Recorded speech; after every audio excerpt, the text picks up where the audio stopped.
చెప్పు.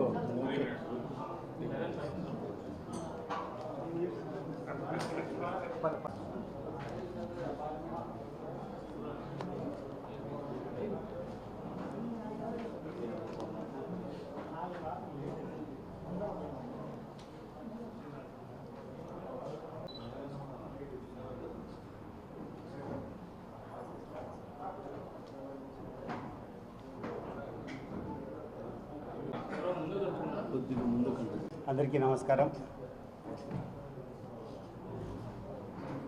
ఈరోజు రాష్ట్రంలో జరుగుతున్నటువంటి పరిస్థితులు, ముఖ్యంగా ఈ ప్రభుత్వం అనుసరిస్తున్నటువంటి వైఖరి,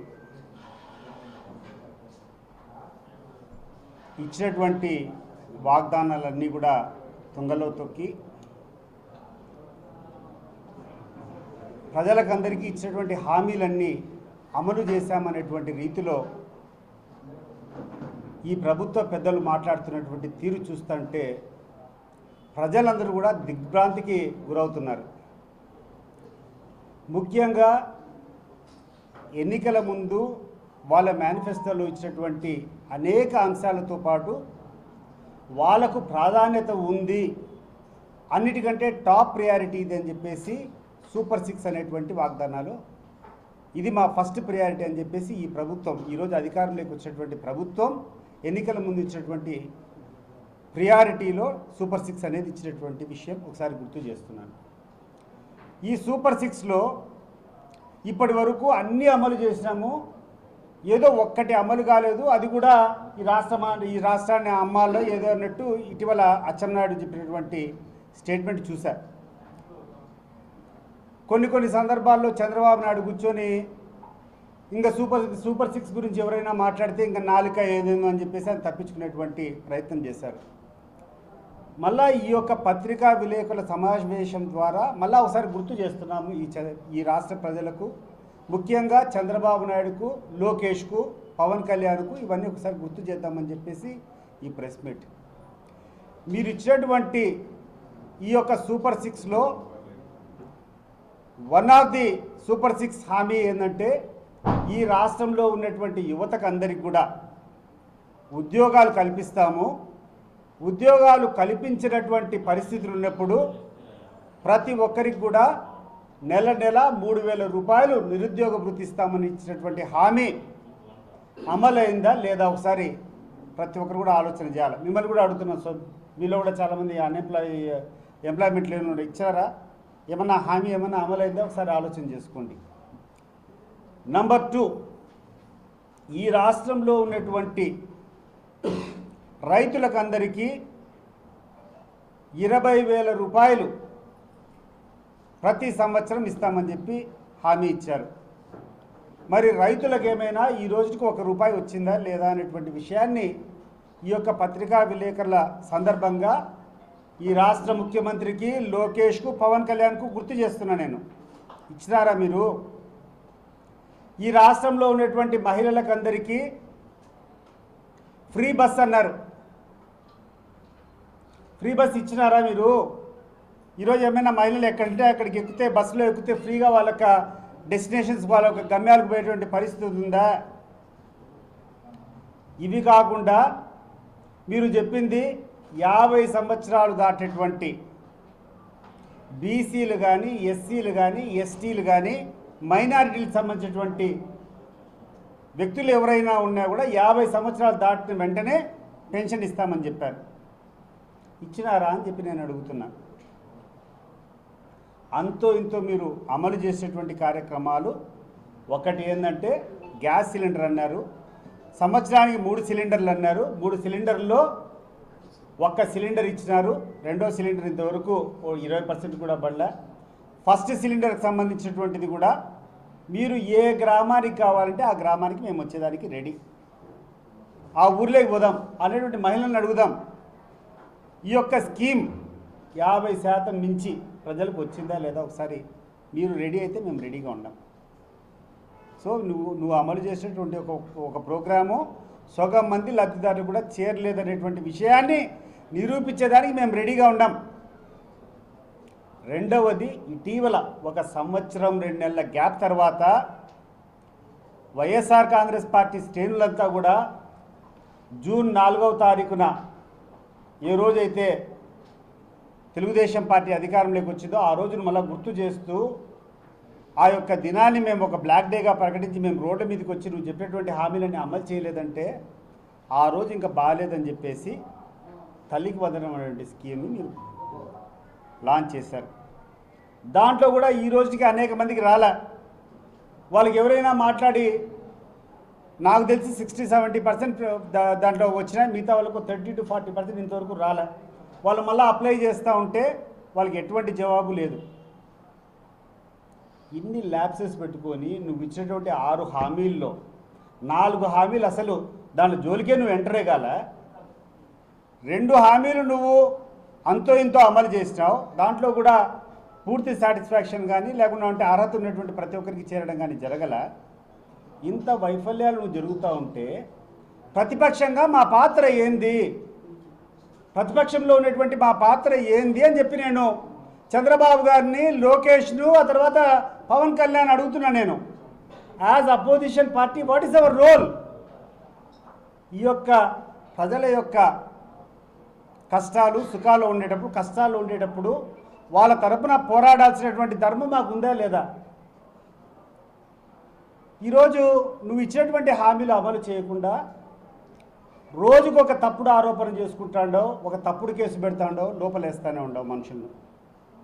ఇటీవల కాలం చూస్తే లిక్కర్ కుంభకోణం అంటావు, ఒకరోజు 1,00,000 కోట్లు అంటావు, ఒకరోజు 4,000 కోట్లు అంటావు, ఒకరోజు 10,000 కోట్లు అంటావు, నీ ఇష్టం. లాస్ట్కి ఎఫ్ఐఆర్లో మాత్రం చూపించింది 4,000 కోట్లు. ఇక్కడ ఎవరికన్నా ఎక్కడైనా ఈ రోజు వరకు నువ్వు అరెస్టులు చూపిస్తాడో, అరెస్టు చేసేటప్పుడు అవినీతి జరిగిందనేటప్పుడు ఇదో ఇంత డబ్బులు పట్టుబడినాయి, ఈ డబ్బులు పలానా నుంచి పలానా రోజులకు పోయినాయి అంటే ఎక్కడైనా నీకు ఆధారం, నీకు ఎవిడెన్స్ లేకుంటే ఏదైనా ఉందా? ఎవరి దగ్గర తీసుకున్నారు, ఎవరికి ఇచ్చినారు, ఎవరన్నా ఇచ్చినా నేను ఇచ్చినా అని చెప్పిన ఉన్నాడా, లేకుంటే నేను తీసుకున్నా అని చెప్పిన ఉన్నాడా, లేకుంటే నీకు ఏమైనా డబ్బులు దొరికినాయా, మనీ ట్రయల్ ఏమైనా జరిగిందా? చేయకుండా నువ్వు కూర్చొని నీ ఇష్టం వచ్చినట్టు అరెస్టు చేసుకుంటా పోతాండవు. నీకు మేనేజ్ చేసేటువంటి స్కిల్స్ ఉన్నాయని చెప్పి లిక్కర్ కుంభకోణం అని చెప్పి నువ్వు మాట్లాడుతున్నావు. నేను ఈ సందర్భంగా ఈ లిక్కర్ కుంభకోణం గురించి నేను మాట్లాడదలుచుకున్నా. అయ్యా చంద్రబాబు నాయుడు గారు, లోకేష్, మీరు చెప్పాలా, ఈ ప్రభుత్వం ఈరోజు మీరు ఉన్నటువంటి ప్రభుత్వం వచ్చింది జూన్ 12వ తారీఖు అనుకుంటా, 2024వ సంవత్సరం జూన్ 12వ తారీఖు మీరు ప్రమాణ స్వీకారం చేశారు. అప్పటి నుంచి అక్టోబర్ 26వ తేదీ వరకు కొత్త లిక్కర్ పాలసీ వచ్చినంత వరకు పాత స్కీమ్ అమలైంది కదా. దీంట్లో ఏమైనా మీకు డౌట్ ఉందా? పాత స్కీమే అమలైనప్పుడు, అంతకుముందు అవినీతి జరిగినప్పుడు ఆ 5.5-6 నెలల పాటు జరిగినటువంటి ఆ యొక్క లిక్కర్ ట్రాన్సాక్షన్స్లో ఎంత డబ్బులు ముడుపులు నీకు ముట్టినాయి? You come out. పాత దాంట్లో లోపాభీష్టంగా ఉంటే, పాత దాంట్లో అన్యాయం జరిగింటే మరి అదే పద్ధతి నువ్వు కొనసాగించినప్పుడు జూన్ 12వ తారీఖు నుంచి అక్టోబర్ 26వ తారీఖు కొత్త పాలసీ వచ్చినంత వరకు నువ్వు అదే పద్ధతిని కొనసాగించినప్పుడు నీకు ఎన్ని వేల కోట్లు నీకు ముడుపులు వచ్చినాయి నువ్వు ఇప్పుడు చెప్పాలా? చంద్రబాబు నాయుడు గారు ముఖ్యమంత్రిగా నువ్వు చెప్పాలా? డిఫాక్టో తెర వెనుకున్నటువంటి ముఖ్యమంత్రి లోకేష్ చెప్పాలి ఈరోజు ఎన్ని వేల కోట్లు వచ్చినాయి, మరి నీ మీద ఎందుకు సిబిఐ ఎంక్వైరీ జరగకూడదు అని చెప్పి నేను అడుగుతున్నా. ఒక్కొక్క రోజు ఒక్కొక్క పేపర్లో వితండ వాదనలు. డబ్బులంతా కలెక్ట్ చేసుకున్నారంట, డబ్బులంతా కలెక్ట్ చేసుకొని తీసుకొని పోయి జగన్మోహన్ రెడ్డి ప్యాలెస్కి అప్పచెప్పినారు. వాళ్ళ పత్రికలో రాసినటువంటి వాళ్ళ పత్రికలు ఉన్నాయని చెప్పి పత్రికలు అని చెప్పాలనో వాళ్ళు ఏమని చెప్పాలనో కూడా అర్థం కాదు. వాళ్ళు రాసేటువంటిది లిక్కర్ మద్యం అమ్మినటువంటి డబ్బులన్నీ తీసుకొని పోయి ఆ డబ్బులన్నీ కలెక్ట్ చేసుకొని సంచుల్లో వేసుకొని పోయి జగన్మోహన్ రెడ్డికి చెప్పినట్టు వార్తలు రాశారు. మరి అదే పద్ధతి జరిగింది కదా. జూన్ 12 తారీఖు నుంచి 2024 సంవత్సరం జూన్ 12 నుంచి అక్టోబర్ 26 వరకు వచ్చేటువంటి ట్రాన్సాక్షన్ ఇంటికి వచ్చినాయా? నువ్వు క్లారిటీ ఇవ్వు. నువ్వు ఆ జూన్ 26 వచ్చినాయా? అసలు ఎట్లా సాధ్యమవుతుందయ్యా? నీ పేపర్లో రాసేటప్పుడు ఒక మినిమం ఇంకిత జ్ఞానము ఒక గవర్నమెంట్ ఎంప్లాయీ, గతంలో ఉన్నటువంటి లిక్కర్ షాప్స్ అన్నీ కూడా వాళ్ళు నడిపింది ప్రభుత్వ అధికారులు నడిపినారు. ఎక్సైజ్ శాఖ ఆధీనంలో ఎక్సైజ్ ఎంప్లాయీస్ కూర్చొని ఆ షాప్స్ రన్ చేసేటప్పుడు ఆ ఎక్సైజ్ సిబ్బంది డబ్బులు కలెక్ట్ చేసుకొని తీసుకుని రోజువారీ కలెక్షన్లు తీసుకొని నీకు ముఖ్యమంత్రికి ఇచ్చేటువంటి పరిస్థితి ఉంటుందా? వాడేమో వినేవాళ్ళకన్నా బుద్ధి ఉండాలా, చెప్పేవాడికన్నా వాడికి ఏదైనా అర్థం ఉండాలా దాంట్లో? ఏ రకంగా స్కామ్ చేయగలుగుతారు? ఏ రకంగా డబ్బులు తీసుకొని పోతారు? కొన్ని వేల షాపులు ఉన్నాయి. ఆ అన్ని వేల షాపులు ఒక ప్రభుత్వ ఉద్యోగస్తుల ఆధీనంలో ఉంటుంది. వాళ్ళ దగ్గరికి వస్తాయి డబ్బులు, వాళ్ళు తీసుకొని వచ్చి డబ్బులు ఇచ్చేటువంటి పరిస్థితి ఎక్కడైనా ఉంటుందా? ఒకవేళ అట్లా వచ్చింటే నీకు జూన్ 12వ తారీఖు నుంచి నీకు వచ్చే డబ్బులన్నీ ఎక్కడ చేసినా ఆ వివరాలని ఒకసారి చెప్పు నువ్వు. రెండవది ఏంటి మాట్లాడతారంటే ఆన్లైన్ చేసేదానికి యూపీఐ ట్రాన్సాక్షన్స్ చేసేదానికి అవకాశం ఉన్నా మీరు క్యాష్ ఎందుకు కలెక్ట్ చేసుకున్నారు అని చెప్పి ఒక వితండ వాదన. నేను ఏమైంది, ఎందుకు దీనికి అని చెప్పేసి అప్పుడున్నటువంటి ఎక్సైజ్ అధికారులు నేను కొంచెం క్లారిటీ అడిగా, ఎందుకు ఈ నిబంధన పెట్టారని. ఏం లేదు సార్, అప్పుడు షాప్లోకి వచ్చి ఈ యొక్క ఎవడైనా వినియోగదారుడు కొనుక్కోవాలని చెప్పి ఆ స్కాన్ కొడితే యూపీఐ ట్రాన్సాక్షన్ కొన్ని సందర్భాల్లో వాళ్ళకి కట్ అవుతా ఉంది, మాకు చేరడం లేదు. మేము అతనికి డెలివరీ, ఎందుకంటే మా అకౌంట్లోకి అది వచ్చినట్టు మాకు చూపించినప్పుడు మేము డెలివరీ ఇవ్వలేకపోతున్నాం, మన ఘర్షణకు దారి తీస్తుంది. ప్రభుత్వ ఉద్యోగస్తులు మేము ఎక్కడ వాళ్ళతో ఘర్షణ పడుతూ ఉండాలా, ఇది మాకు కష్టంగా ఉందని చెప్పి చాలా రీటైల్ షాపుల్లో ఉన్నటువంటి మా అధికారులు మా దృష్టికి తెచ్చినప్పుడు ఎందుకయ్యా యూపీఐ వదిలే అంతా డైరెక్ట్గా క్యాష్ ఇమ్మని చెప్పి అడిగినారు. దాన్ని రాద్ధాంతం చేసి క్యాష్ అంతా తీసుకున్నారంట. క్యాష్ అంతా మూటలు తీసుకొని పోయి ముళ్ళలు తీసుకొని పోయి చేశారంట. Is it possible? కొన్ని వేల ఎక్సైజ్ ఉద్యోగులకు ఎక్కడే కానీ కంప్లైంట్ రాలి, ఎక్కడే కానీ ఏ ఉద్యోగైనా నా దగ్గర నుంచి ₹1 తీసుకొని పోయి పలానాకి ఇచ్చినా అని చెప్పి ఎక్కడన్నా మీరు విన్నారా? మరి అటువంటిది స్కామ్ అంటావు. స్కామ్ అనేది అప్పుడు కాదు చంద్రబాబు నాయుడు గారు, ఇప్పుడు జరిగేది స్కామ్.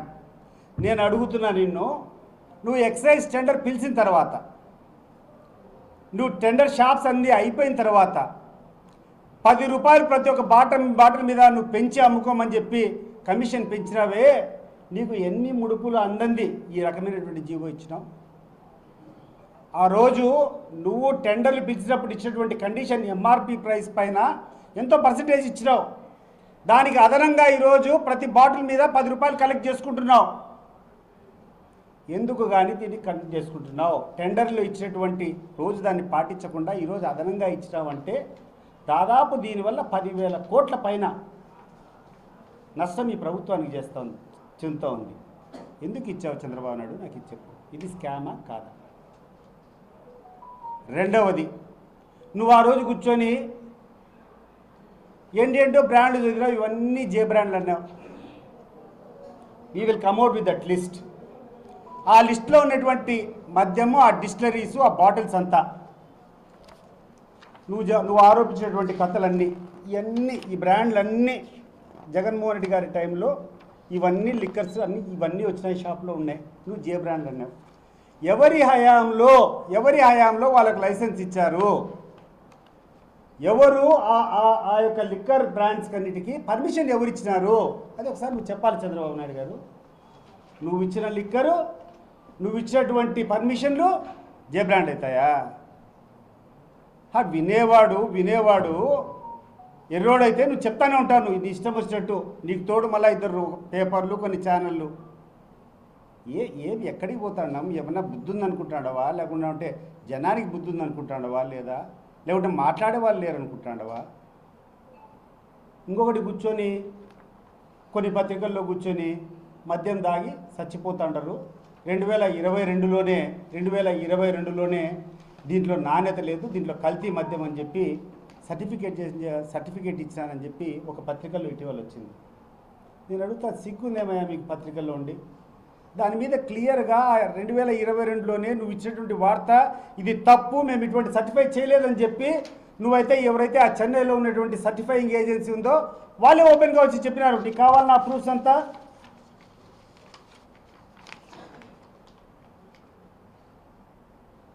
మేము అటువంటిది ఇవ్వలేదు, మేము ఇచ్చినటువంటి మాటలను వక్రీకరించినారని చెప్పి ఆ రోజు మాట్లాడేటువంటి మాటలు రోజు అయిపోయిన ఇష్యూను మళ్ళా కూర్చుండేది. ఈరోజు ఏమి టాపిక్ లేదు, మీరు మాట్లాడేదానికి ఏ టాపిక్ లేదు, మీరు జనం లేకపోయేదానికి ఏ టాపిక్ లేదు. కాబట్టి జగన్మోహన్ రెడ్డి ఈరోజు ప్రజల హృదయాల్లో ఒక హీరోగా వెలిగిపోతున్నాడు. ఎక్కడికి పోయినా విపరీతమైనటువంటి క్రేజ్ ఉంది. ఆయన క్రేజ్ని ఎట్లా తగ్గించాలా, ఆయన మీద ఎట్లా బురద జల్లాలా, ఆయన అనుచరుల మీద ఎట్లా బురద చల్లాలా, ఆయన దగ్గర మంత్రులుగా పనిచేసేటువంటి వాళ్ళ మీద ఎటువంటి బురద చల్లాలా, వీళ్ళ మీద ఎట్లా తప్పుడు కేసులు పెట్టాలనే ఆలోచన తప్పితే ప్రోగ్రెసివ్గా ముందుకు పోయినటువంటి సందర్భం ఏమైనా ఉందా అని అడుగుతున్నాను నేను. మరి నువ్వు ఈ రకమైనటువంటి చిల్లర రాజకీయాలు చేసేటప్పుడు నువ్వు చేసేటువంటి కార్యక్రమాలను ప్రజలకు తెలియజేయాల్సినటువంటి బాధ్యత మాకు లేదా? నేను వైఎస్ఆర్ కాంగ్రెస్ పార్టీలో రాష్ట్ర జనరల్ సెక్రటరీ, నా యొక్క బాధ్యత ఉంది కదా, ప్రజల తరపున పోరాటం చేసేటువంటి బాధ్యత ఉంది కదా. ప్రజలకు నువ్వు చేసేటువంటి మోసాలు చెప్పాలా, లేకుంటే నువ్వు నిర్వహించినటువంటి కార్యక్రమాలు ఇవన్నీ నువ్వు చెప్పినావు, చేయాలని నీకు గుర్తు చెప్పాల్సినటువంటి పరిశ్రమ ఉన్నటువంటి స్థితిలో మేము ఉన్నాం కదా. మేము చెప్పే కార్యక్రమం చేస్తూ ఉంటే భరించలేక కొంతమంది మీద తప్పుడు కేసులు, కొంతమంది మీద లేనిపోని ఆరోపణలు. ఇటీవల నిన్నగాక నిన్ననో మననో అనుకుంటాను, నేను ఎక్కడో అవుట్ ఆఫ్ స్టేట్ ఉన్నా, మన ఎవరో ప్రెస్ మీట్ పెట్టారు. ఈ జిల్లాకు సంబంధించినటువంటి జిల్లా అధ్యక్షుడు మరియు మా పులివెందులలో ఉన్నటువంటి ఇన్ఛార్జ్ రవి, వీళ్ళిద్దరు కూర్చొని ప్రెస్ మీట్ పెట్టారు. ప్రెస్ మీట్ పెట్టి వీళ్ళు మాట్లాడుతున్నారు, మా లొకేషను ఏమన్నా అంటే తీవ్ర పరిణామాలు ఉంటాయి, చట్టపరమైన దాంతో పాటు ఇంకా తీవ్ర పరిణామాలు ఉంటాయని చెప్పి మాట్లాడినారు. ఇది చూసిన తర్వాత నాకు అప్పుడు కొంతమంది ఫోన్లు చేశారు, అన్న ఇటీవల కాలంలో నువ్వు ఏమైనా ప్రెస్ మీట్ పెట్టావా, ఈ 3-4 రోజుల్లో ఏమైనా ప్రెస్ మీట్ ఏమైనా పెట్టారా అని. లేదా నేను ఈ మధ్య ఎక్కడ లేదు, ఒకసారి సాక్షి డిబేట్లో ఐ థింక్ 10-12 రోజులు అయినట్టుంది, సాక్షి డిబేట్లో ఒకసారి పోయినా తప్పితే ఈ మధ్య పెట్టలేదన్న. ఇదేందన్నా వీళ్ళు దొంగలు పడిన నెల కుక్క మరిగినట్టు మరుగుతాండ్రా వీళ్ళు అన్నాడు. దొంగలు పడిన నెలకు కుక్కలు మరిగినట్టుంది వీళ్ళ పరిస్థితి. మరి నువ్వు ఎప్పుడు మాట్లాడినా నువ్వు దేనికి వీళ్ళు కౌంటర్ ఇచ్చారని చెప్పి ఆలోచన చేస్తే, ఏంది వీళ్ళు ఎందుకు స్టేట్మెంట్ ఇచ్చారని చెప్పి ఆలోచన చేస్తే, డైరెక్షన్ పైనుంచి లోకేష్ భరించలేకున్నాడు, ఆయన విమర్శించేది భరించలేకున్నాడు.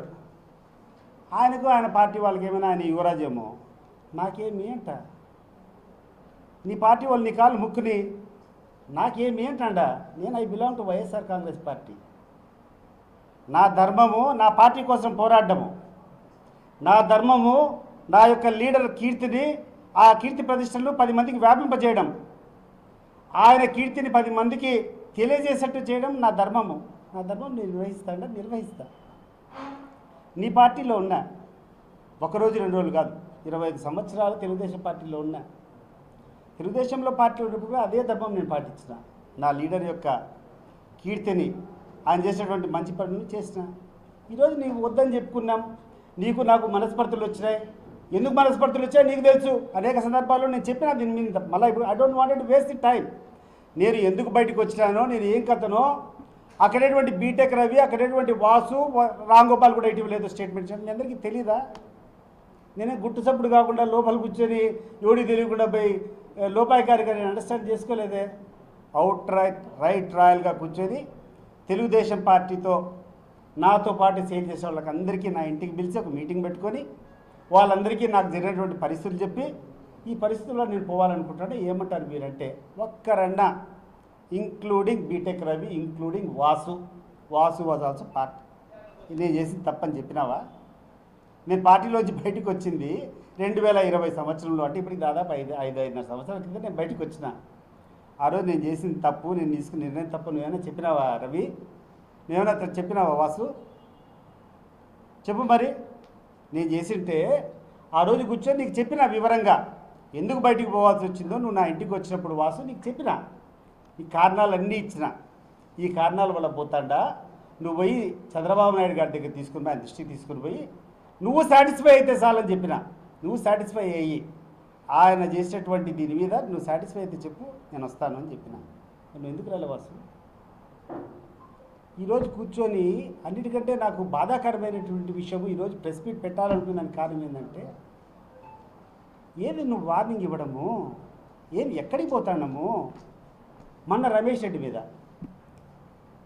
ఆర్డినరీ మా వైఎస్ఆర్ కాంగ్రెస్ పార్టీకి సంబంధించినటువంటి మా ప్రచారము ఏదైతే ఉందో recalling of Chandrababu Naidu manifesto, Babu surety అంటే మోసం గ్యారెంటీ అనేటువంటి కార్యక్రమం చిన్నమండ మండలం జరిగింది. మామూలు అన్ని మీటింగ్ ద్వారానే మా ధోరణి మా యొక్క పార్టీ స్టాండు ఏ రకంగా చంద్రబాబు నాయుడు గారు మోసం చేశారో జనాన్ని చెప్పడం మా ధర్మం. మా లీడర్ రమేష్ రెడ్డి చెప్పినాడు ఆ మీటింగ్లో. ఎవరిని అశ్లీలంగా మాట్లాడినాడు, ఎవరిని అసందర్భంగా మాట్లాడినాడు, ఎవరిని దూషించినాడు? అడమ్మా, మంత్రి పదవిలో ఉండేటువంటి వ్యక్తులు పోయి ఇండ్ల మీదకి నీ దగ్గర అధికారం ఉందని చెప్పి నీ దగ్గర 10 మంది తాగుడుబోతలు వేసుకొని ఇండ్ల మీదకి దాడి చేసేటువంటి సంస్కృతిని మన మొదలైంది. నిన్న కూర్చొని మాట్లాడితే బీటెక్ రవి వాసు అంటాడు తీవ్ర పరిణామాలు. ఏందయ్యా తీవ్ర పరిణామాలు? ఏందో నువ్వు ఆ తీవ్ర పరిణామాలు చెప్పు. ఏం రవి, నీకు నాకు ఎన్నో సంవత్సరాల నుంచి అనుబంధం ఉంది, నువ్వు భయపడిస్తే భయపడతాను అనుకుంటాడవా? ఏందో నీ తీవ్ర పరిణామాలు చెప్పు నాకు. గుర్తు తెచ్చుకో. ఒక సభ్యంగా సంస్కారవంతంగా మాట్లాడాలని చెప్పి అడగడంలో తప్పులేదు. అండ్ ఈ రోజుకి కూడా నేను చెప్తున్నా, నేను ఏ సందర్భంలో ఏ ప్రెస్ మీట్లో మాట్లాడినా, ఎక్కడ మాట్లాడినా చంద్రబాబు నాయుడు గారిని కాదు, లోకేష్ని కాదు, లేకపోతే పవన్ కళ్యాణ్ కాదు, ఒక సామాన్యమైనటువంటి ఒక సర్పంచ్ని కించపరిచిన, అశ్లీలంగా అసభ్యంగా మాట్లాడినా తప్పే. నేను అసభ్యంగా ఎవరి మీదైనా ప్రవర్తిస్తే, not the chief minister, even I'm responsible, ఒక కౌన్సిలర్ను, ఒక వార్డ్ మెంబర్ను కూడా నేను అగౌరవపరిచింటే నేను తప్పే. ఎవరిని తప్పు చేయాల్సినటువంటి అవసరం లేదు. నేను ఎవరిని ఎప్పుడు అగౌరవపరచలే. But at the same time మీకు గుర్తు చేస్తున్నా, నువ్వు ఏ రకమైనటువంటి భాష మాట్లాడతావో అదే రకమైనటువంటి భాషలో నా జవాబు ఉంటుంది. Come what may. కానీ నువ్వు ఏదో దౌర్జన్యం చేస్తామన్నట్టు ఏదో హెచ్చరిక చేసావు కదా, కానీ చెయ్యి. I'm waiting for that. ఏం చేస్తావు నువ్వు? నీ లోకేష్ తప్పు చేస్తే, నీ లోకేష్ గ్రామానికి వచ్చి, ప్రతి జిల్లాకు వచ్చి నేను ఇచ్చినటువంటి హామీలు నేను అమలు చేయకుంటే నా కాలర్ పట్టుకో అని చెప్పి మాట్లాడినప్పుడు ఈరోజు గుర్తు చేసి ఎందుకు కాలర్ పట్టుకోకూడదు అడుగుతా నేను. అది నా రైట్. దాన్ని నీకు గుర్తు చేస్తే నేను లోకేష్ అని అన్నట్ట. నువ్వు కూర్చొని, నీ లోకేష్ కూర్చొని రకరకాలుగా మాట్లాడితే మా లీడర్ను, అది కరెక్టా? అదే స్వరంలో నేను మాట్లాడి దానికి కౌంటర్ ఇస్తే తప్ప? ఏం లోకేష్, ఏమనుకుంటున్నావు నువ్వు ఇక్కడ కూర్చొని ఇక్కడ ఉన్నటువంటి లీడర్లను రెచ్చగొట్టి మా మీదకి పంపించాలనుకుంటున్నాడు? పంపించు. మన రమేష్ రెడ్డి మీదకి పంపించినా, ఈరోజు ప్రెస్ మీట్ పెడుతున్నా, పంపిస్తే పంపించు. బట్ గుర్తుపెట్టుకో, ఈ యొక్క దేశము, ఈ ప్రపంచము దౌర్జన్యతో, హింసతో ముందరికి పోదు. దౌర్జన్యవాదులు, దౌర్జన్యం చేసేటువంటి వాళ్ళంతా మట్టి గరిచేటువంటి వాళ్ళే. గుర్తు చేస్తున్నా, ఒకసారి చరిత్ర చూసుకో. హిట్లర్ కూడా అతనికి అధికారం ఉందని చెప్పి అధికార దుర్వినియోగం చేశాడు. హిట్లర్ పరిస్థితి ఏమైంది? సద్దాం హుసేన్ పరిస్థితి ఏమైంది? రకరకాల ఆఫ్రికన్ కంట్రీస్లో ఎంతోమంది నియంత్రణలు వచ్చారు, వాళ్ళ పరిస్థితులంతా ఏమైనాయి? సమయము వాళ్ళకు ఉన్నప్పుడు విచ్చలవిడిగా చేసేటువంటి వాళ్ళంతా అధికారం కోల్పోయినటువంటి మరుసటి నిమిషం ఏ రకంగా వాళ్ళు మట్టి కరిచినారో ఒకసారి గుర్తు చేస్తాను నీకు. నువ్వేమో అతీతుని కాదు, నువ్వేం కొత్త కాదు. అండ్ ఎస్పెషలీ బీటెక్ రవికి గుర్తు చేస్తాండా. రవి, నేను సామాన్యంగా నీ గురించి మాట్లాడకూడదు అనుకున్నాను. ఎందుకంటే కలిసి పనిచేస్తాం 26 ఏళ్ళు. నేను పనిచేసేప్పుడు కాలం అంతా నీ కుటుంబం సభ్యులు, నువ్వు అందరూ కూడా నేను ఎటువంటి తెలుగుదేశంలో ఉన్నాయి కాబట్టి నువ్వు అందరూ మద్దతు చేస్తావు కాబట్టి అనవసరంగా మాట్లాడకూడదు అనుకున్నాను. కానీ ఈరోజు నువ్వు మాట్లాడేటువంటి మాటలకు నేను రిప్లై ఇవ్వకుండా ఉంటే రాజకీయాల్లో నేను ఉండేదానికి అనర్హుడిని. చెప్తాండా, నువ్వు చేసేటువంటి తొందరపాటు చర్య వల్ల ఆ రోజు రామలింగారెడ్డి అని చెప్పేసి ఒక మండల్ ప్రెసిడెంట్ను పదవి కోసం నువ్వు చంపడం వల్ల నీ కుటుంబం ఈరోజు సంతోషంగా ఉందా? ఈరోజు సంతోషంగా ఉందా అని చెప్పి అడుగుతాను నేను. ఆ రోజు నువ్వు ఒక తొందరపాటు చర్య చేసినావు. ఒక చిన్న గెయిన్ కోసం, ఒక మండల్ ప్రెసిడెంట్ కావాలని ఒక చిన్న దానికోసం తెలుగుదేశం పార్టీ అధికారంలోకి వస్తారు, ఒక మండల్ ప్రెసిడెంట్ చంపినావు. చంపిన తర్వాత ఏమైపోయింది? ఈ అధికారం పోయిన మరుసటి నిమిషము ఇంకొక పార్టీ అధికారం వస్తానే మంచి వ్యక్తి చంద్రుడన్న, నాకు చాలా మంచి అనుబంధం ఉంది ఆయనతో. మనిషి పోయినాడు. ఈరోజు తీసుకొని రాగలుగుతాం ఆయన ప్రాణము? ఈరోజు తీసుకొని రాగలుగుతాం ఆయన ప్రాణము అని చెప్పి నేను అడుగుతున్నా. నువ్వు ఏమైనా తొందరపాటు చేస్తే ఇక్కడే మళ్ళీ రిటాలియేషన్ ఉండదు అనుకుంటాండవా? ఒకవేళ ఈరోజు మా దగ్గర పోలీస్ ప్రొటెక్షన్ లేదు కాబట్టి మేము ఊరికి సింపుల్గా తిరుగుతున్నాం కాబట్టి వచ్చి చేయొచ్చేమో చేయి. But can you escape the future? భవిష్యత్తు నువ్వు తప్పించుకోగలుగుతావా? అండ్ గుర్తుపెట్టుకో, నీ మీద నాకు ఎటువంటిది లేదు, వాసు నీ మీద కూడా లేదు. ఎందుకంటే మీరు ఇచ్చింది కాదు. నీకు పైన ఉండేవాడు, నీకు పైన ఉండేటువంటి నీ లోకేష్ ఇచ్చినటువంటి ఆర్డర్ నువ్వు అమలు చేస్తాడు. నువ్వే కాదు, ఇంకా కొంతమందికి చెప్తాను మాట్లాడమని. నేను చెప్తున్నాను, లోకేష్, ఏమి ఇక్కడ జరిగినా అంతిమ బాధ ఇక్కడటువంటి ప్రతి బాధితుడిని ఈరోజు నువ్వు రెచ్చగొట్టేటువంటి విష సంస్కారం రేపు నీకు నీ కుటుంబానికే చుట్టుకుంటుంది. గుర్తు చేసుకో. లేనిపోని అల్లకలో సృష్టిస్తున్నావిడ. గుండెల్లోంచి వచ్చేటువంటి మాట నేను చెప్తున్నా. ఇక్కడ అందరూ ప్రశాంతంగా ఉన్నారు. నువ్వు మాట్లాడుతున్నావు, మేము మాట్లాడుతున్నాం. నువ్వు ఫెయిల్ అయినావు, మా రెస్పాన్సిబిలిటీ మేము చెప్తున్నాం. రాజకీయం నువ్వు చేస్తున్నావు, నేను చేస్తాను. నాకు హక్కు లేదా? నాకు హక్కు లేదా రాజకీయం చేసేదానికి? నాకు నోరు లేదా? లేకుంటే నేను ఈ దేశంలో నాకు ఆ స్వేచ్ఛ లేదా నువ్వు చేసేటువంటి తప్పులు ఎండగట్టడానికి? నీ తప్పులు ఎండగడితే నువ్వు కూర్చొని మీ వాళ్ళని కూర్చొని ఫిజికల్గా దాడి చేయమని చెప్తావా? ఫిజికల్గా బెదిరించమని చెప్తావా? ఎవడు భయపడతాడా? ఎవడు భయపడతాడు? ఒక్కటి గుర్తుపెట్టుకో, సావే నా ముందరికి వస్తే, సావే నా ఎదురుగా వస్తే మీసం మీద నా చెయ్యి ఉంటుంది, నా ముఖం మీద చిరునవ్వు ఉంటుంది. గుర్తుపెట్టుకో. బట్ ఆ తరువాత నీకు నీ కుటుంబానికి నిద్రలేని రాత్రులు ఉంటాయి. ఒక్కరోజు నిద్రపోలేవు. గుర్తుపెట్టుకో. అండ్ ఎవరికి నువ్వు రెచ్చగొట్టిన దారి చేసినా కూడా responsibility is yours. Don't try to escape. You cannot escape. తమాషలు పడతాడు ఏమన్నా? ఇక్కడ కూర్చొని రెచ్చగొడతావా మా వాళ్ళనే? ఈరోజు మా కులస్తుల్ని కూర్చొని మా మీదకి రెచ్చగొడతావా నువ్వు? ఏ ధైర్యంతో నువ్వు రెచ్చగొడతాడో? ఎవడో నీ ప్రాపకం కోసం వచ్చినాడని చెప్పి నీ దగ్గర 4 రోజులు ఏదైనా చిన్న పనులు ఉంటాయని చేసుకోవాలి వస్తే నువ్వు ఫిజికల్గా మాట్లాడమని చెప్పి మాట్లాడతావా? చెయ్యి. ఫిజికల్గా నేను మాట్లాడినా రేపు దౌర్జన్యం చేస్తాను. ఇప్పుడు మాట్లాడతాను నీతో. చెయ్యి. నీకు ఏమేమి చేస్తాను నువ్వు చెయ్యి. But you will face the consequences. I'm warning you. You are not above Hitler. You are not above Saddam Hussein. గుర్తుపెట్టుకో. అది తమాషగా ఉందా నీకేమన్నా? ఏం భయపడిస్తా అంటే నువ్వు భయపడతా అంటే భయపడతారా అందరూ? Be careful. ఇంకోటి, ఇటీవల నిన్న అనుకుంటా ఒక ఆయన ఎమ్మెల్సీ వస్తాడు, కూర్చుంటాడు.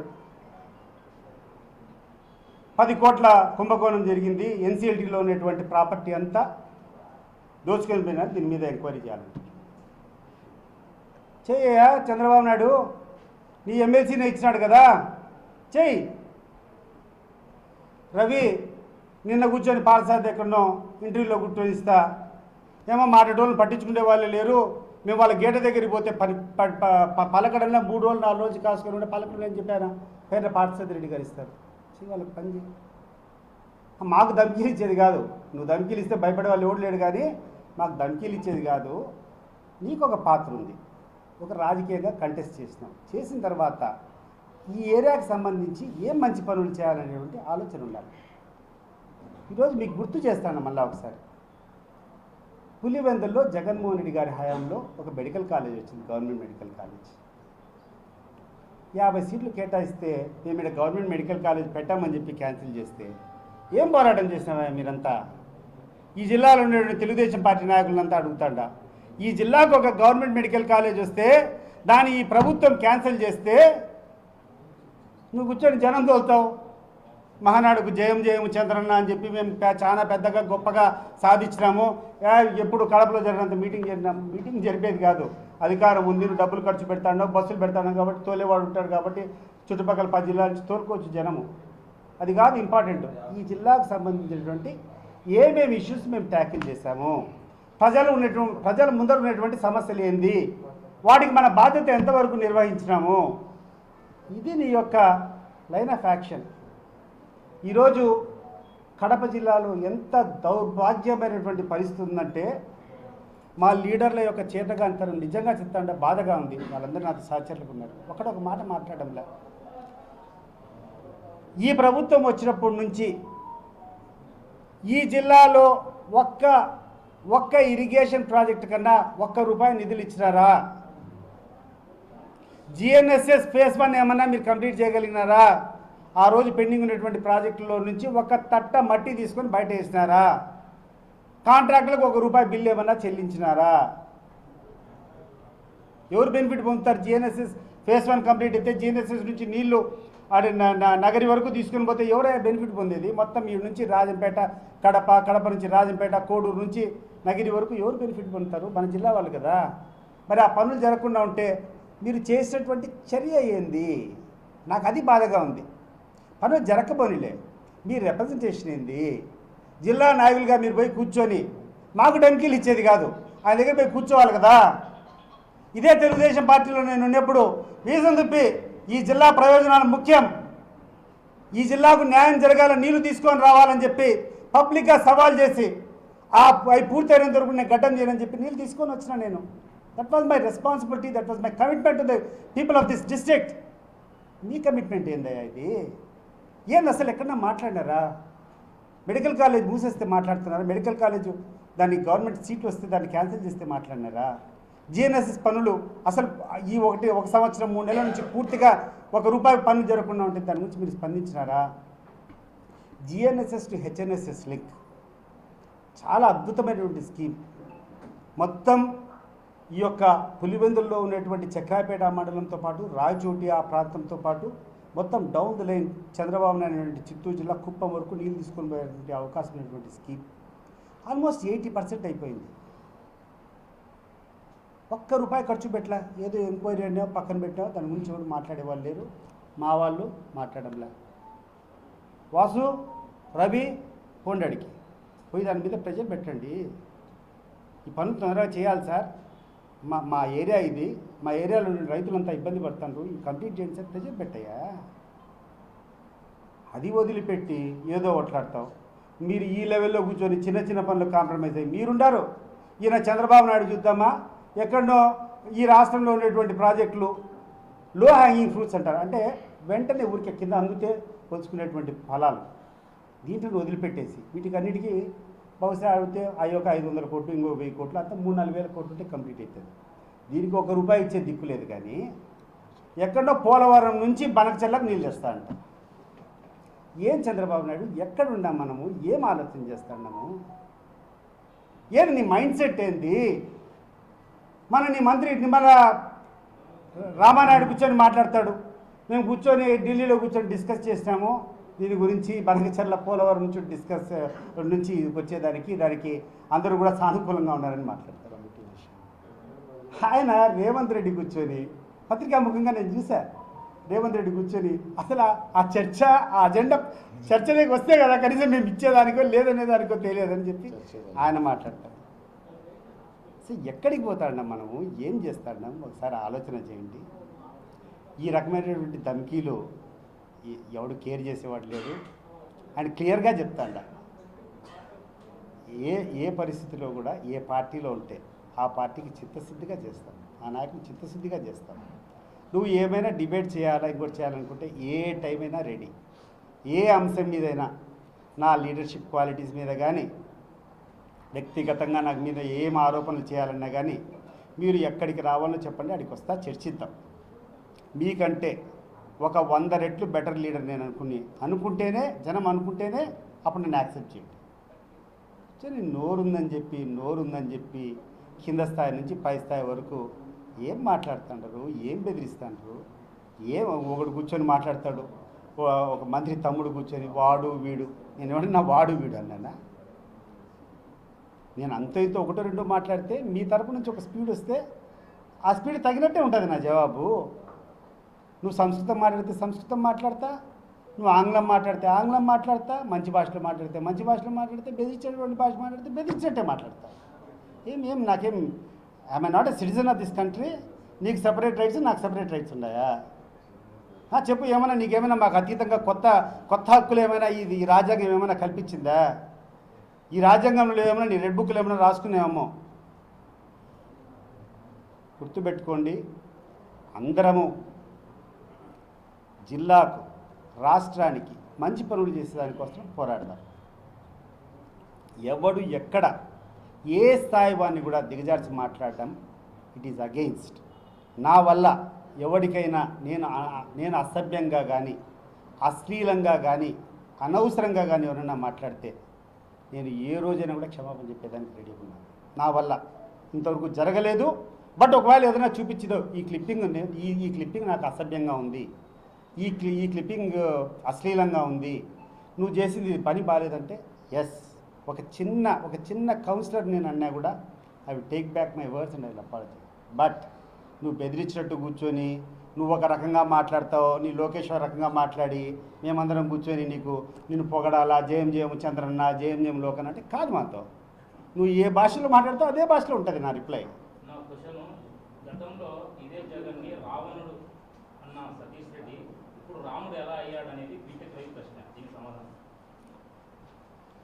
2019 ఎన్నికల ముందు చంద్రబాబు నాయుడు ఏ పార్టీ మీద ద్వేషం చేస్తాడు, నల్లగుడ్డలు వేసుకొని ప్రతి ఒక్క జిల్లాలో మీటింగ్ పెట్టాడు కదా, అది ఏం ద్రోహం, ఏదో ఎవడి మీద చేసినాడు యుద్ధము? ధర్మ పోరాట దీక్ష, న్యాయ పోరాట దీక్ష చేసినాం. 2024 వచ్చిన తర్వాత పరిగెత్తుకుంటా పోయి నువ్వంతకు నువ్వు పోయి కూర్చొని కౌగిలించుకొని నువ్వు రా అని చెప్పి చేసినావు.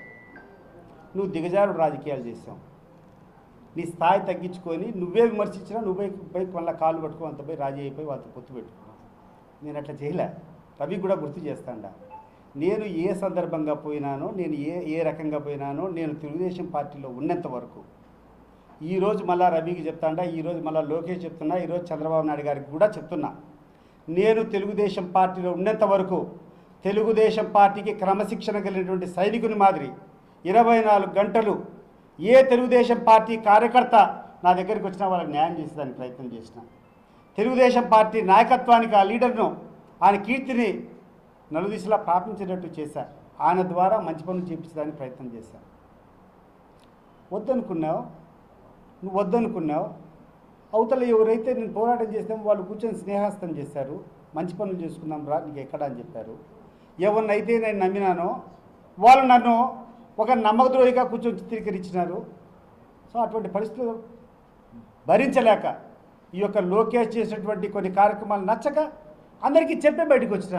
నేనేమి లోపాయికారిగా బయటికి రాలేదు కదా రవి, నేనేం లోపాయికారిగా బయటికి రాలేదు కదా. క్లియర్ కట్గా కాన్స్టిట్యున్సీకి సంబంధించినటువంటి అందరినీ, ఐ థింక్ నీకు కూడా ఫోన్ చేసిట్టుండ, ఆ రోజు మీటింగ్ ఉంది రా అని చెప్పి నీకు కూడా ఫోన్ చేసిట్టుండ, అందరినీ పిలిపించి అందరి సమక్షంలో నేను ఏ కారణం చేత పార్టీ నుంచి బయటికి పోతున్నానో చెప్పిన. 4 సంవత్సరాలు ఏ పార్టీకి సంబంధం లేకుండా ప్రశాంతంగా బతికిన. ఎన్నికల ముందు జగన్మోహన్ రెడ్డి గారు స్నేహహస్తం అందించినారు, నువ్వు రా అని చెప్పారు. ఆయనకు అంతో ఇంతో నాకు పెద్ద అవసరం లేకుండా కూడా నేను చేసినటువంటి చిన్న సహాయానికి ఆయనకు అత్యంత కీలకమైనటువంటి బాధ్యతలు అప్పచెప్పినాడు. రాష్ట్ర ప్రధాన కార్యదర్శిగా సగం రాష్ట్రాన్ని నా చేతికి అప్పచెప్పినాడు. నా ధర్మమ్మా కాదా ఆయన చేయాల్సినటువంటి అవసరం. మరి నువ్వు చెప్పు, నువ్వు ఎన్నిసార్లు పార్టీ మారలా, ఎవరెవరి మీద పార్టీ మారలేదు చెప్పు నాకు. బట్ మీరందరూ పార్టీని మీ స్వార్థం కోసం మాట్లాడితే నేను సిద్ధాంతం కోసం మారినా, నేను ఆత్మగౌరవం కోసం మారినా. నా ఆత్మగౌరవము పరీక్షకు ఉంది కాబట్టి నేను మారినా. అది అందరికీ చెప్పి పార్టీ కార్యకర్తలందరినీ సమావేశపరిచి నేను మాట్లాడి, ఆ రోజు ఒక్క కార్యకర్త కూడా నువ్వు చేసింది తప్పని అనలేదు నన్ను. రాజేష్కి చెప్తున్నా, ఆ రోజు ఏ కార్యకర్త నాకు కూర్చొని నేను మీటింగ్ పెట్టినప్పుడు ఒక్క కార్యకర్త నా అబ్జెక్షన్ రేస్ చేసినాడా, దీనికి వద్దన్నా మనం పోవడం తప్పు, ఇది కరెక్ట్ కాదని ఏమన్నా చెప్పినారా? నువ్వు మాట్లాడుతాండవు ఏదేదో ఇచ్చినావని గుర్తు చేస్తాండవు వాసు, నువ్వేదో 5 పర్యాయాలు నాకు టికెట్ ఇచ్చి చంద్రబాబు నాయుడు గౌరవించావని. అది గౌరవం కాదయా, నువ్వు పెట్టేటువంటి కొండను మోసినా నేను. ఏ రోజన్నా వచ్చి నాకు టికెట్ కావాలని, ఈరోజు మళ్ళా చెప్తున్నాను, వాసుకు చెప్తున్నా, ఈ ప్రశ్న వేసిన వాసుకు రవికి చెప్తాండా, చంద్రబాబు నాయుడుకు తెలుగుదేశం పార్టీకి చెప్తాండా, నేను మీ గుమ్మం దొక్కి నాకు టికెట్ కావాలని చెప్పి నేను అడిగినంటే నేను చేసేటువంటి పని. నీ బరువు నీకు ఎవడు మోయలేక ఏ రోజు నీ టికెట్కి రాలా. నీ అంతకు నువ్వు నా ఇంటికి బీఫామ్ పంపిస్తున్నావు. నీ అంతకు నువ్వు నిధులు ఏదైనా అవసరం ఉంటే కానీ నువ్వు పంపిస్తున్నావు. నేను ఏ రోజు డిమాండ్ చేయలేను. నిన్ను నిధులు నువ్వే పంపించాను, బీఫామ్ నువ్వే పంపిస్తాను. పంపించిన తర్వాత నీ బాధ్యతలు, నీ తరపున నీ కష్టాలని నేను ఫేస్ చేస్తాను. నన్ను కూర్చొని ఏదో స్వార్థం కోసం పోయినా ఎమ్మెల్సీ ఇచ్చినా, ఎమ్మెల్సీ ఎందుకు ఇచ్చినాడో తెలీదా నీకు రవి? ఎమ్మెల్సీ ఏ కండిషన్స్ మీద ఇచ్చినాడో చంద్రబాబు నాయుడు నీకు తెలీదా రవి? చెప్పు నువ్వు నాకు. నీకు అత్యంత సన్నిహితంగా ఉన్నాడే సీఎం రమేష్ అడుగు ఏ కండిషన్స్ మీద నాకు ఇచ్చినాడో. ఆయన ఉన్నాడు ఆ రోజు భాగంగా, అది కరెక్టా అని అడుగు. అనవసరంగా మాట్లాడకూడదు. వద్దు, నీ పార్టీ నీది, నా పార్టీ నాది, నా రాజకీయం నేను చేస్తాను. ఎస్, నేను అశ్లీలంగా అసభ్యంగా మాట్లాడితే చెప్పు, ఇదన్నా ఈ పలాని సెంటెన్స్ అశ్లీలంగా ఉంది పలాని దాంట్లో మీ అందరి సమక్షంలో చెప్తాంట. ఏదో క్లిప్పింగ్ తీసుకొని వచ్చి నేను అసభ్యంగా మాట్లాడానని చెప్పి మీకు కన్విన్స్ చేస్తే, దానికి నా వివరణ కరెక్ట్గా లేకుండా ఉంటే I am ready to tender my apology. నేను పలానా తప్పు చేశానని చెప్పి మీరందరూ కూర్చొని వాళ్ళు ఏదైనా క్లిప్పింగ్ చూపించేదో ఇదన్నీ నీది కరెక్ట్గా లేదన్నా అని మీకు చెప్పినారనుకో, మీరు నా సంజాయిషి తీసుకొని, నా సంజాయిషి సంతృప్తికరంగా లేదు, నేను తప్పు చేశానని మీరు భావిస్తే, all the press here in Kadapa, I will do what ever you want. మీరు ఈ శిక్ష వేస్తున్నారని చెప్పి నేను పాటిస్తాను. హుందాగా ఉండేవాడిని రాజకీయాల్లో, మాట మీద కొంచెం కంట్రోల్ ఉండేవాడిని. ఏ రోజు కూడా చేసే పని మీద కొంచెం గౌరవం ఉండాలా, రాజకీయాల్లో ఉంటే కొంత రెస్పెక్ట్ ఉండాలనేవాడిని. ఏ కార్యకర్తకు, తెలుగుదేశం పార్టీ కార్యకర్తకు నేను తెలుగుదేశం పార్టీలో ఉన్నంత వరకు అన్యాయం చేయలే. లోపల ఒకటి బయట ఒకటి మాట్లాడలే. లోపాయకారి అండర్స్టాండింగ్ నేను ఎవరితో నేను చేసుకోలే. చేసుకున్న వాళ్ళంతా ఈరోజు మాట్లాడేటువంటి పరిస్థితులు ఉన్నారు. ఎట్లా అంటే మీ ప్రవర్తన చూసుకొని నవ్వుకుంటున్నారు జనాలు. ఎవడు మాట్లాడేది, ఎవడు కథ అని చెప్పి. గతంలో వైఎస్ఆర్ కూడా మీ పైన గన్ను కాల్చినట్టు కేసు కూడా నమోదు చేశారు. ఇప్పుడు చంద్రబాబు దేవుడయ్యాడు, ఇప్పుడు దయ్యమయ్యాడు. ఈ రకమైన మాటలు ఇచ్చే కాన్ఫిడెంట్. రాజకీయాల్లో ఎన్ని కష్టాలు పడినా, ఎన్ని ఇబ్బందులు పడినా గుర్తించాల్సినటువంటి మనిషి గుర్తించినప్పుడు, ఎవరి కోసమైతే మనం పోరాటం చేశాము, ఎవరి కోసమైతే మనం కష్టపడ్డాము, వాళ్ళు గుర్తించబోగా అవమానకరంగా చేసినారు, వాళ్ళని వదిలిపెట్టి ఒకవేళ గతః వదిలిపెట్టేసి ఇప్పటి నుంచి మనం బాగుందాం, ఉన్నటువంటి ప్రాంతం ఈ ప్రజలందరూ బాగుండాలని చెప్పి స్నేహస్తం ఇచ్చినప్పుడు ఎస్ వీ హ్యావ్ టేకెన్. బట్ నేను మీ మాదిరి ఒక మర్డర్ చేసి డబ్బులు ఇచ్చి కాంప్రమైజ్ చేసుకోలేదే. మీరు తప్పు చేస్తారు, మళ్ళీ మీరే భయపడతారు, మళ్ళీ మీరే కోర్టులో రాజీ అవుతారు, మళ్ళీ ఇంకా భయం వచ్చి డబ్బులు మళ్ళీ తీసుకుని పోయి ఇచ్చి వద్దు మనం బాగుందామని చెప్పి. నేను అంటే చేయలేదే అంట. నేను చేయలేదే. నువ్వు ఇఫ్ యూఆర్ రెడీ రా మాట్లాడతాం, నువ్వు మాట్లాడుకుందామంటే మాట్లాడతాం. ఇంకోటి నువ్వు ఏదో చేస్తామని చెప్పినావు చట్టపరంగా. ఏం చట్టపరమైన చేసుకుంటావు వాసు? ఏం నువ్వు చేసేది చట్టపరంగా చెప్పు. నువ్వే పెట్టుకుంటా అంటే నేను వద్దన్నానా? పెట్టు, 116 కేసులు పెట్టుకో. లేదు నువ్వు ఇంకోటి ఏదో చెప్పినావు చెయ్యి, ఐఎమ్ రెడీ అంటాడు కదా. బట్ గుర్తుపెట్టుకో, ఈ రియాక్షన్ ఇంకోసారి కూడా ఉంటుంది. ఎవ్వడు ఇక్కడ లేడు, చౌకబారుగా లేడు. నువ్వు మాట్లాడుతా అంటే పడేంత స్థితిలో, లేకపోతే నీకేదో అధికారం ఉందని చెప్పి భయపడి ఇక్కడ కార్ పేపర్స్లో ఎవడు లేడు. ఏమన్నా బహుశా నీకేమన్నా ఉంటే ఈరోజు అధికారులు ఏమన్నా పలుకుతారని చెప్పి 1-2 స్ట్రే ఇన్సిడెంట్స్ ఏమైనా చేయించామో, తర్వాత ఏంది అంటున్నా చూసుకుందాం.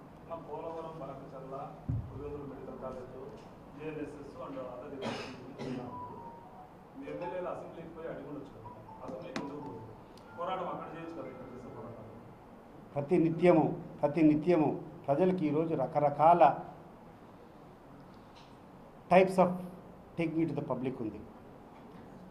మీరు చూసినారు ఆ రోజు జగన్మోహన్ రెడ్డి గారి పోరాటం.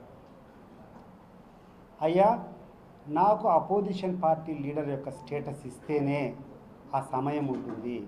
సమయం లేకుండా ఊరికి వేలాకాలానికి ఆడికి వచ్చినప్పటి నుంచి మీరు చేసే వెకిలి శాస్త్రం పడేదానికోసము నేను ఆడికి వచ్చి మీరు చేసే వెకిలి శాస్త్రాన్ని చూసుకునేది సహించలేకనే ఆయన అక్కడికి పోవడం లేదు. అర్థవంతమైనటువంటి చర్చలు జరగాలంటే సమయం ఇవ్వాలంటే అపోజిషన్ పార్టీలో ఉన్నటువంటి లీడర్కి ఇస్తేనే, ఏదైతే రూలింగ్ పార్టీ చీఫ్ మినిస్టర్ మాట్లాడితే ఎంత సమయం ఇస్తారో అపోజిషన్ పార్టీ లీడర్ కూడా సమయం ఇస్తారు. కాబట్టి సమర్థవంతంగా చెప్పేదానికి అవకాశం ఉంటుంది. అవకాశం లేనప్పుడు నీకు 1 నిమిషం 2 నిమిషాలు మాట్లాడుతుంటే ఏం లాభం? 1 నిమిషంలో ఏం చెప్పగలుగుతాం మేము? అండ్ ఇంకోటి కూడా గుర్తు చేస్తున్నాం ఈ ప్రభుత్వానికి, ఇట్ ఈస్ యువర్ డ్యూటీ, నీ బాధ్యతది. ఈ రాష్ట్రంలో మీరు ఎప్పుడైనా ఆలోచన చేసినారా? ఈ దేశ పాలిటిక్స్లో ఏదైనా రాష్ట్రంలో ఎన్ని కాన్స్టిట్యున్సీలు ఉంటే అన్ని కాన్స్టిట్యున్సీలు, be it assembly or be it parliament. మన రాష్ట్రంలో 175 అసెంబ్లీలు 25 పార్లమెంట్ ఉంటాయి. అన్ని కాన్స్టిట్యున్సీలో ఎయిదర్ ఫస్ట్ ఆర్ సెకండ్ ఏ పార్టీ వచ్చింది? ఎయిదర్ ఫస్ట్ ఆర్ సెకండ్ ప్లేస్లో వచ్చినటువంటి ఏకైక పార్టీ నాకు తెలిసి భారత రాజకీయ చరిత్రలో ఒకే పార్టీకి ఫస్ట్ ఆర్ సెకండ్ ప్లేస్లో ఏదో ఒక స్థానం వచ్చిందంటే ఒక వైఎస్ఆర్ కాంగ్రెస్ పార్టీకి. అది కాకుండా అపోజిషన్ ఏముంటుంది? అది కాకుండా అపోజిషన్ పార్టీ ఏముంటుంది చెప్పున్నా? 40% ఓటర్లు ఉన్నారు. అన్ని కాన్స్టిట్యున్సీలో కొన్నిసార్లు గెలిచినాం, కొన్నిసార్లు ఓడిపోయినాం. ఫస్ట్ ఆర్ సెకండ్ ప్లేస్లో వచ్చినాం. మమ్మల్ని గౌరవించకుండా, మాకు అవకాశం ఇవ్వకుండా, మమ్మల్ని మాట్లాడివ్వకుండా నువ్వు అసెంబ్లీకి రాంటే ఏం చేయాలి? అసెంబ్లీకి వచ్చి నువ్వు ఇదే కొట్టాలా? లేకుండా అంటే నువ్వు చేసి వెహికల్ ఛార్జీలు పడాలా? అవసరమా మాకు? మాట్లాడతాం, ప్రెస్ ఉండరు, మా వాదన చెప్తాం. ఆడిపోయి అవమానం పడాల్సిన అవసరం ఏముంది? Here we are talking, we are taking it your notice. నీకు చేరడం లేదా? నేను నీకు చేరడం లేదా అంటున్నా. మేము చెప్పేది మా భాషలు రావడం లేదా? నిన్ను తిరిగితే ఇమీడియట్గా కూర్చొని కౌంటర్లు ఇచ్చుకొని పంపిస్తాండవు కదా. మేము అడిగే పాజిటివ్ నోట్స్ పోవడం లేదా నీకు? బనకచర్ల గురించి మేము మాట్లాడేది ఇప్పుడు పోవడం లేదా? ఇప్పుడు బోధాన్ని దగ్గరికి ఎందుకు చేస్తాను నువ్వు? బనకచర్ల 8,000 కోట్లు కావాలి నీకు బనకచర్ల చేస్తానికి. 1,00,000 కోట్లు ఇప్పుడు ఎస్టిమేషన్ అంటారు. అది తీరా కార్యరూపం చేసేదానికి 2 లక్షల కోట్లు అవుతుందో 3 లక్షల కోట్లు అవుతుందో. ఇక్కడ 1000 కోట్లు 2,000 కోట్లు ఖర్చు పెడితే రాయలసీమలో ఉన్నటువంటి ప్రాజెక్టులన్నీ పూర్తి అయిపోతాయి. ఇంకా నువ్వు ఎక్స్ట్రా బనకచర్ల తెచ్చినటువంటి నీళ్ళు ఏం కావాలా? ఈరోజు మీరందరూ ఇక్కడ కడప జిల్లా వాళ్ళే కదా. ఈరోజు మన గండికోటకు వచ్చి నీళ్ళు ఏమైపోతాండే? కిందికి ఫ్లో అయ్యేదానికి పని లేక జిఎన్ఎస్ఎస్ పూర్తిగా ఆడికి ఆడనే ఉండే. ఆడ నుంచి హెచ్ఎన్ఎస్ఎస్ లింక్ పోకపోవడం వల్ల గండికోట్లో మిగిలిపోయి ఉండే. ఇవన్నీ వాడుకుంటే కదా నువ్వు బనకచర్ల నుంచి నీళ్ళు మళ్ళీ నింపేదానికి మళ్ళీ వాడుకుండేది. ఇవన్నీ వాడుకోవాలి కదన్నా మనము. ఇవన్నీ వాడుకోవాలంటే ఇప్పుడు ఉన్నటువంటి ప్రాజెక్టులు పూర్తి కావాలి కదా. ఈ పూర్తి చేయకుండానే ఈరోజు నీకు ఈ 500 కోట్లు 1000 కోట్లకి గతి లేక ఈ 1.5 సంవత్సరం నుంచి ₹1 ఖర్చు పెట్టినవి 1,00,000 కోట్లు తెచ్చి పెడతా అంటే నమ్మేదానికైనా మేమేమైనా పిచ్చోళ్ళమ్మా? ఎవరిని భ్రమ పెడతాడు నువ్వు? దేనికోసం నువ్వు మాట్లాడేది? 1,00,000 కోట్లు అంటే టెండర్ పిలిస్తే 10% అది మొబిలైజేషన్ అడ్వాన్స్ అంటావు. తీసుకొని పోయి వాడికి మొబిలైజేషన్ అడ్వాన్స్ వస్తే అది మళ్ళీ నీకు బ్యాక్ డోర్ నీకు వస్తుంది కమిషన్. ఎవరికి అర్థం కావడం లేదు నీ ఎత్తుగడ? ఎవరికి అర్థం కావడం లేదు నీ ఎత్తుగడ అంటున్నా నేను. ఈరోజు ఈ ప్రభుత్వం వచ్చినప్పటి నుంచి గత ప్రభుత్వం అప్పులు చేసింది, అప్పుల పాలు చేసింది, రుణ ఆంధ్రప్రదేశ్ చేసింది అని మాట్లాడినావు. నువ్వు ఒకసారి 14 కోట్లు అన్నావు, 10 లక్షల కోట్లు అన్నావు, 12 లక్షల కోట్లు అన్నావు. తీరా మీ పయ్యావుల కేసు ఫైనాన్స్ మినిస్టర్ కూర్చొని మొత్తం ఈ రాష్ట్రానికి ఉన్నటువంటి అప్పులంతా 5 లక్షల కోట్ల చిల్లర ఎంతో చెప్పావు. గతం నుంచి జగన్మోహన్ రెడ్డి గారి హయాంలో అయినటువంటి కోట్లు ఆల్మోస్ట్ 4 లక్షల కోట్లు ఎంతో దగ్గర నువ్వు అప్పు చూపించినావు ఆయన తెచ్చినటువంటి రుణాలు. మరి 4 లక్షల కోట్లు రుణం తెచ్చినటువంటి జగన్మోహన్ రెడ్డి గారు అనేక పథకాల ద్వారా డైరెక్ట్గా బటన్ నొక్కితే 2,80,000 కోట్ల డబ్బు డైరెక్ట్గా బెనిఫిషరీకి. ఒక లంచం లేదు, ఒక కథ లేదు, ఒక మధ్యవర్తి లేదు, ఒక దళారు లేదు, ఒక బ్రోకర్ లేదు, ఏం లేదు. డైరెక్ట్గా వాళ్ళ అకౌంట్లోకి పడినాయి. వాస్తవం కాదా ఇది? 2,80,000 కోట్లు మేము తెచ్చినటువంటి 4 లక్షల కోట్లలో డైరెక్ట్గా 2,80,000 కోట్లు ప్రజల జోబిల్లోకే పోయినాయి. మరి నువ్వు ఈ సంవత్సరంలోనే ఫస్ట్ సంవత్సరంలో 1,50,000 కోట్లు అప్పు తెచ్చినావు. ఈ 2-3 నెలల్లో మళ్ళీ ఒక 34 లక్షల కోట్లు అప్పు అయినట్టుంది. దాదాపు ఈరోజు మనం డిప్యూటీ సీఎం గారు చెప్పినట్టు, మాజీ డిప్యూటీ సీఎం గారు చెప్పినట్టు 1,87,000 కోట్ల అప్పు. ఏమేం చేసినావు ఈ 1,87,000 కోట్లు? నువ్వే ఇస్తావు టెండర్లు, నువ్వే చేస్తావు. నీ టెండర్లంతా ఏ పరిస్థితి అయిపోయింది? ఒకసారి ఈ గవర్నమెంట్ను మళ్ళీ అడుగుతున్నా, నెక్స్ట్ ప్రెస్ మీట్లో వస్తా. లోకేష్ గారు, next press meet will be according నీ రేట్లు, నువ్వు ఏ రేట్లకు ఇచ్చినావు. నేను ఆర్టీ యాక్ట్ ప్రకారం నేను పంపిస్తాను నీకు. ఇప్పుడు ఉన్నటువంటి అమరావతి డెవలప్మెంట్ అని చెప్పి నువ్వు అడుగుతున్నావు, అమరావతిని చేస్తామంటావు. అమరావతిలో నువ్వు ఇచ్చేటువంటి రేట్లు ఏంది? అది మామూలు రేట్లా లేకుండా ఉంటే ఇన్ఫ్లేటెడ్ రేట్స్? ఒకసారి చర్చ జరిగేదానికి రేపు అడుగుతున్నాం. ఎక్కడికి పోతున్నాము? ఒక చిన్న ఎలక్ట్రికల్ కాంట్రాక్ట్ ఎంత చెప్పారు? యాక్చువల్లీ పర్ ప్లాట్ ₹1,21,00,000 ఇచ్చారు ఒక్కొక్క ఫ్లాట్కు ఎలక్ట్రికల్ పని చేసేదానికి ₹1,00,00,000 పైన అయ్యే రకంగా నువ్వు చేసుకునే అగ్రిమెంట్లు నేను చేస్తాను. రేపు మనాడులో వీఆర్ కమింగ్ ఆన్ దిస్. మీరు కూడా ప్రిపేర్గా ఉండండి. ఎందుకంటే ఏదో ఉన్నట్టు మాట్లాడడం కాదు, ఇప్పుడే చెప్తున్నా. Our next agenda is we are talking about నువ్వు ఖర్చు పెట్టేటువంటి డబ్బులు, నువ్వు ఏదైతే అమరావతి పేరు చెప్పుకొని ఏ రకంగా దోపిడీ చేస్తున్నావో దాని మీదే మా next press meet. We will come with all the details. మీరు కూడా ధైర్యం ఉంటే రండి. సార్, వేములకు సంబంధించి ఎమ్మెల్సీ కంప్లైంట్ చేశారు. బైరైటిస్ మైండ్ చంద్రబాబు నాయుడు రాష్ట్ర ముఖ్యమంత్రికి కంప్లైంట్ చేశారు. మరి అక్కడ అసలు ఏం జరుగుతుంది, ఏం చర్యలు తీసుకున్నారు? మీరు చూడండి, ఏంటున్నది నేను కాదు కదా, వాళ్ళు అదే నేను అడుగుతాండా. వాసును, బీటెక్ రవిని, పార్థసారథి రెడ్డిని, రామ్ గోపాల్ను మీరు కూర్చొని పరిష్కారం చేసుకోండి. ఇవన్నీ ఏమేమి చేయాలనో, ఏవి ఎంక్వైరీకి ఇవ్వాలనో, ఏదో కూర్చొని మా మీద పడి మాకేదో డంకీలు లేకుంటే మమ్మల్ని ఏదో భయపడించడము, ఏది ఎక్కడికి పోతాడా ఇదంతా? మనం చూసారా మీరు రమేష్ రెడ్డి మీద? ఎవరన్నా కూర్చొని ఈ యొక్క భారత డెమోక్రసీలో, ఈ ప్రజాస్వామ్య వ్యవస్థలో ఆయన మాట్లాడినటువంటి ఒక్క మాటన తప్పుందా? ఒక మంత్రి స్థాయిలో ఉన్నటువంటి వ్యక్తి వాళ్ళ తమ్ముడు కూర్చొని కొంతమంది తాపుకొని మీదికి వస్తారా? నేను కూడా పోతాడు వస్తారా? చెయ్యి, బట్ గుర్తుపెట్టుకో. అసభ్య పదజాలము, కించపరచడము, సోషల్ మీడియాలో కామెంట్స్ పెట్టడం ఇట్లాంటివి వైసీపీ మంత్రివర్గంలో ఉండేవాళ్ళు, వైసీపీ నాయకులు కూడా చాలామంది చేస్తున్నారు. దీనిపై కామెంట్ ఎవరు చేసినా తప్పే, వైసీపీ చేసినా తప్పే, తెలుగుదేశం చేసినా తప్పే. అందరం కూడా సభ్యతగా మాట్లాడాలా. నువ్వు మాట్లాడుకునేటువంటి పాలసీ మీద ఉండాలా. ఎవడు మొదలుపెట్టాడు, ఎక్కడ మెట్లానంటే ఈరోజు తెలుగుదేశం పార్టీలకు ఉన్నటువంటి విపరీతమైనటువంటి నాలెడ్జ్, గోబెల్స్ ప్రచారం, చెప్పిందే 10 సార్లు అబద్ధాలు చెప్పడం, అవతల నమ్మించేటువంటి ప్రయత్నంలో వాళ్ళు ఎక్స్పర్టైజ్ సాధించినారు. వాళ్ళు దాంట్లో ఎక్స్పర్ట్లు. ఈరోజు వాళ్ళ చేతిలో ఎక్కువ సర్క్యులేషన్ పేపర్లు వాళ్ళ చేతిలో ఉన్నాయి. ఈరోజు చాలా ఛానల్ వాళ్ళ దగ్గర ఉన్నాయి. దానికి తోడు వాళ్ళకి ఒక మెకానిజం ఏంటంటే, పూర్వకాలం ఏదో సామెత చెప్తున్నారు. ఒక బాపనాయన ఒక గొర్రెని తీసుకొని పోతానంట సాక్కుంటా ప్రేమగా. సో దొంగలు కొంతమంది కూర్చొని వాళ్ళ ఉద్దేశం ఏంది, ఆ యొక్క మేకను దొంగతనం చేయాలా. వాళ్ళ ఉద్దేశం ఆ బాపనాయన దగ్గరికి వచ్చి, ఏం పెద్ద అయినా నువ్వేది కుక్క పిల్లను తీసుకొని పోతాండవే అన్నానంట. పోరా, ఇది కుక్క పిల్ల కాదు, ఇది మేకపిల్ల అని చెప్పినంట. ఫస్ట్ టైం ఈయన కూడా కాన్ఫిడెన్సీ ఉన్నింది. తర్వాత ముందు పోయినాక ఇంకొకటి వచ్చినాడు ప్లాంటెడ్. ఫస్ట్ ఒకటి వచ్చి ఒక ఈనాడు వచ్చిపోయినాడు, ఈనాడు చెప్పిపోయిన తర్వాత నెక్స్ట్ ఆంధ్రజ్యోతి వచ్చినాడు. ఏది పెద్ద అయినా మళ్ళీ కుక్కని తీసుకొని పోతాండవే అన్న అంట. ఆయన ఒకసారి తడుముకున్నాడు, చూసినాడు, ఇదేది కుక్క పిల్లనా గొర్రె పిల్లనా ఏంది, వాడు అన్నాడు, ఈనాడు అన్నాడు, ఇప్పుడు ఆంధ్రజ్యోతి వచ్చి అంటాడే, ఏమో నిజమేమన్నా ఉందేమో అనుకుని కొంచెం డౌట్ పడినాయంట. ఆయన కాదులే, వీళ్ళేదో పొరపాటు పడతానని అట్లే పోయినాడు. నెక్స్ట్ వాడు వచ్చినాడు, TV5 వాడు వచ్చినాడు. ఏంది పెద్ద ఆయన నువ్వు కుక్కపిల్లని పోస్తాను అంటే, నిజంగా ఇంతమంది చెప్తాంటే కుక్కపిల్ల ఏమో అని చెప్పి ఆ గొర్రెపిల్లని పారేసిపోయినాడు. ఈ కషాయాలు దాన్ని కోసుకున్నారు. ఆ రకంగా ఈ రాష్ట్ర ప్రజలనంతా బాగా తెలివిగా వాళ్ళు డైవర్ట్ చేసుకోగలిగినారు. ఒక అబద్ధాన్ని నిజంగా చూపించి వాళ్ళు ఏమేమి చేయాలో చేసుకున్నారు. ఈరోజు ప్రజల ఆగ్రహం ఉంది.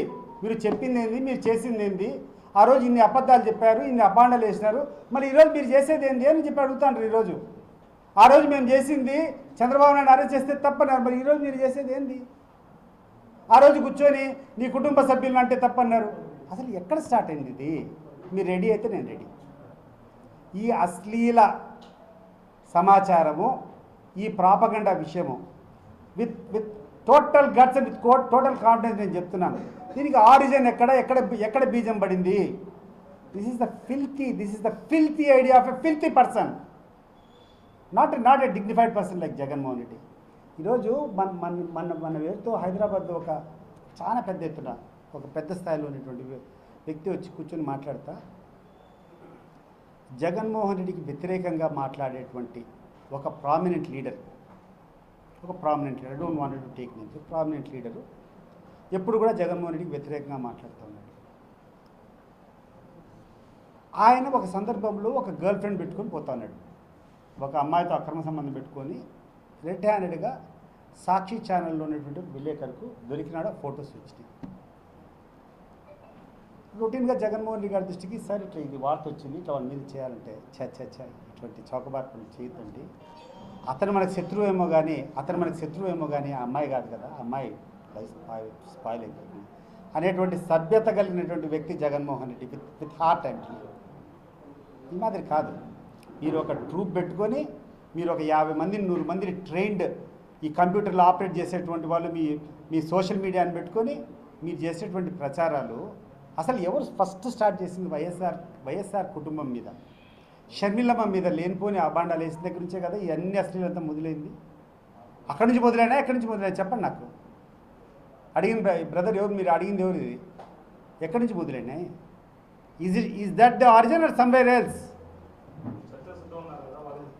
రెడీ చెప్తున్నా కదా, రెడీ అంటున్నా.